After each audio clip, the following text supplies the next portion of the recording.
भाभी जरा मेरा टिफिन दे दो, कॉलेज के लिए लेट हो रही हूँ। ये ले बेटी तेरा टिफिन। तभी रमन भी वहां आ जाता है। माँ, तुम अकेले ही सारा काम क्यों कर रही हो? प्रतिज्ञा कहाँ है? तुम्हें उसकी फिटनेस का तो पता है ना, बैकयार्ड में एक्सरसाइज कर रही है। फिटनेस और एक्सरसाइज वगैरह ठीक है, लेकिन उसे घर के काम में तुम्हारी मदद भी तो करनी चाहिए। अरे ठीक है, सीख जाएगी। जब तक मैं हूं तुम्हें किस बात की फिक्र? हाँ। इसके बाद रमन और उसकी बहन दोनों घर से निकल जाते हैं और सास घर के कामों में व्यस्त हो जाती है। वहीं दूसरी तरफ प्रतिज्ञा अपनी एक्सरसाइज पूरी करके थकी हुई गार्डन में ही बैठ जाती है। आज तो पूरे 2.5 घंटे एक्सरसाइज कर ली। Now I am tired. थोड़ी देर आराम करके फिर शाम को योगा करूंगी। प्रतिज्ञा अपने कमरे में जाकर सो जाती है। सुबह से शाम हो जाती है। रमन और रेखा भी घर वापस आ जाते हैं, पर प्रतिज्ञा अभी तक कमरे से बाहर नहीं निकलती, जिस पर एक बार फिर अपनी माँ को अकेले काम करते हुए देखकर रमन उनसे कहता है, माँ, तुम हर समय अकेले काम में लगी रहती हो। आखिर प्रतिज्ञा पूरा दिन करती क्या है? बेटा, वो थक कर आराम कर रही है, आ जाएगी। तुम हाथ मुंह धोकर डिनर करने आ जाओ। रमन बिना कुछ बोले वहां से चला जाता है। थोड़ी देर बाद वो सब डिनर करने बैठते हैं। तभी प्रतिज्ञा भी वहां आ जाती है और डिनर में बने खाने को देखकर बोलती है, मम्मी ये क्या, सब कुछ तला भुना बनाया है। ऐसा खाना आप सब और मेरी हेल्थ के लिए कितना खराब है। प्रतिज्ञा, तुम खुद कभी माँ की मदद करती नहीं और ऊपर से खाने में नुक्स निकाल रही हो। अरे बहू, हम सबकी हेल्थ के बारे में ही तो सोच रही है। बहू, मुझे ना वो डाइट वाला और बिना घी तेल का खाना बनाना आता नहीं। कुछ नहीं होता मम्मी, वो भाभी बना लेगी। आखिर इतनी फिटनेस फ्रीक है, डाइट फूड बनाना भी जरूर आता होगा। वो सब डिनर करके सोने चले जाते हैं।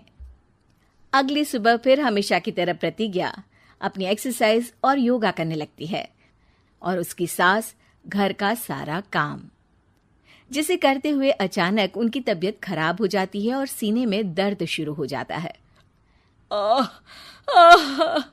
मर गई बहू। रमन, अरे कोई तो सुनो। और इसी बीच वे बेहोश हो जाती हैं।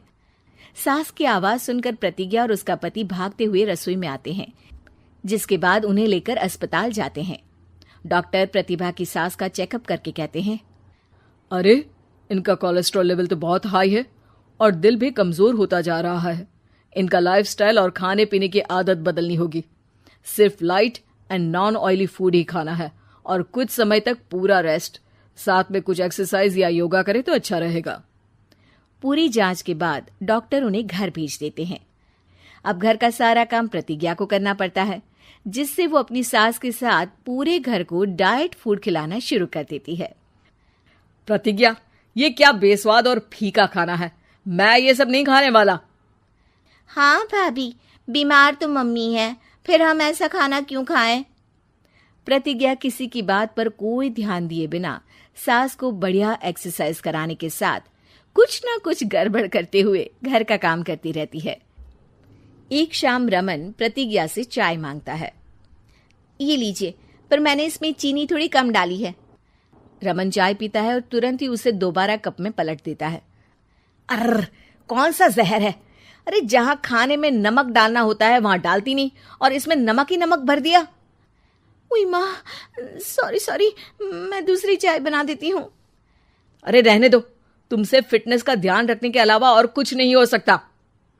इसके बाद प्रतिज्ञा कपड़े धोने जाती है, जिसमें वो रंगीन और सफेद सब कपड़े एक जगह मिक्स कर देती है, जिससे एक कपड़े का रंग दूसरे पर चढ़ जाता है और उसी वजह से रेखा की नई ड्रेस खराब हो जाती है। भाभी, ये आपने क्या किया? मेरी नई ड्रेस थी, सारी खराब कर दी। सॉरी रेखा, मुझे पता नहीं था और मैंने सारे कपड़े एक साथ ही वॉशिंग मशीन में डाल दिए। जहां एक तरफ प्रतिज्ञा घर के हर काम में रोज कोई ना कोई ब्लंडर करती, वहीं सास को एक्सरसाइज कराने और हेल्दी फूड खिलाने में कोई कमी नहीं छोड़ती। जिस वजह से जल्द ही उसकी सास पहले से भी अच्छी हो जाती है। हेल्दी फूड तो ठीक है, पर बहू आज हम खीर बनाएंगे। मम्मी, मुझसे खाना तो ठीक तरह बनता नहीं, खीर कैसे बनाऊंगी? और अगर अच्छी नहीं बनी तो रमन गुस्सा हो जाएंगे। अरे कोई गुस्सा नहीं होगा, और देखना खीर भी बहुत स्वादिष्ट बनेगी। प्रतिज्ञा की सास उसके साथ रसोई में जाकर उसकी मदद करते हुए खीर बनाना सिखाती है, जिसे खाकर रमन तारीफ करते हुए कहता है, वाह क्या टेस्टी खीर बनी है, मजा आ गया आज तो। आज ये खीर प्रतिज्ञा ने बनाई है। क्या बात, आखिर तुम खाना बनाना सीख ही गई? पूरा तो नहीं सीखा, पर सीख रही हूं। और इस